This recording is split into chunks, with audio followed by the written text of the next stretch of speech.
Alors depuis hier, on a une interdiction de pêche dans le golfe de Gascogne qui cible certaines techniques de pêche. C'est des techniques de pêche qui apportent énormément de volume, donc surtout des espèces relativement sollicitées comme le merlu, la sole, le bar. Le golfe de Gascogne est interdit à tout le monde de l'Union européenne ou même d'un autre pavillon. C'est vraiment interdiction en fonction de la technique de pêche que vous utilisez. En général, ceux qui viennent chez nous, les franco-espagnols, ils viennent au chalut pélagique. Je ne pense pas qu'ils s'arment autrement pour venir pêcher chez nous.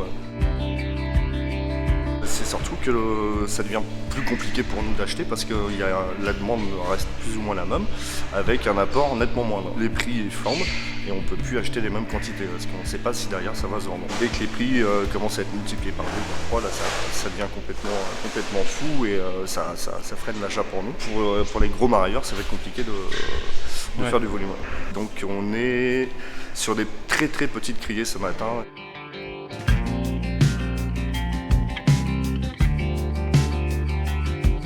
Il y a beaucoup moins de bateaux maintenant qui sortent. Là, par exemple, en criée ce matin, il y a moins d'une tonne.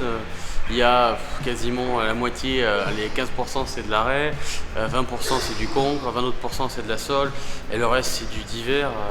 Quand on vient d'y aller, il y a quoi? Il y a 40 bacs, 60 bacs. La criée va durer 20 minutes, pas beaucoup de choix, pas beaucoup de poissons forcément qui me plaisent, donc à voir avec la suite. Je pense que le poisson va forcément être plus cher, c'est sûr. Il y aura toujours de la qualité, il faudra juste aller la chercher et que cette qualité-là, ça aura toujours un coût.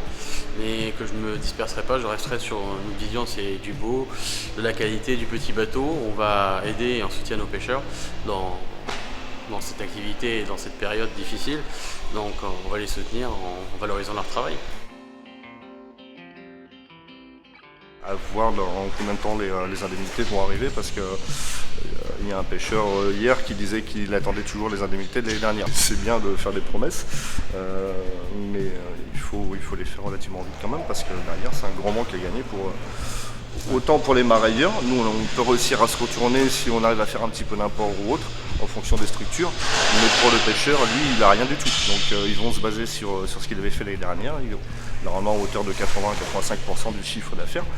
Mais en attendant, cet argent, il ne l'a pas. On comprend, il faut qu'on apprenne à vivre ensemble, entre les pêcheurs qui disent que les dauphins sont bien présents et beaucoup, les chercheurs des l'Ifremer ou d'autres chercheurs qui vont donner des chiffres.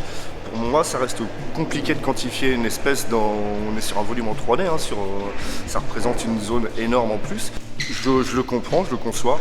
Je pense qu'il faudrait peut-être revoir les zones et essayer de faire comme dans d'autres pays, comme ils font aux États-Unis, au Canada ou au Japon, où ils observent des zones de jachère pendant un an, ils font tourner de manière à ce que toute la ressource se repose et en ayant un apport continu et éviter de faire des arrêts totaux comme ça, quoi.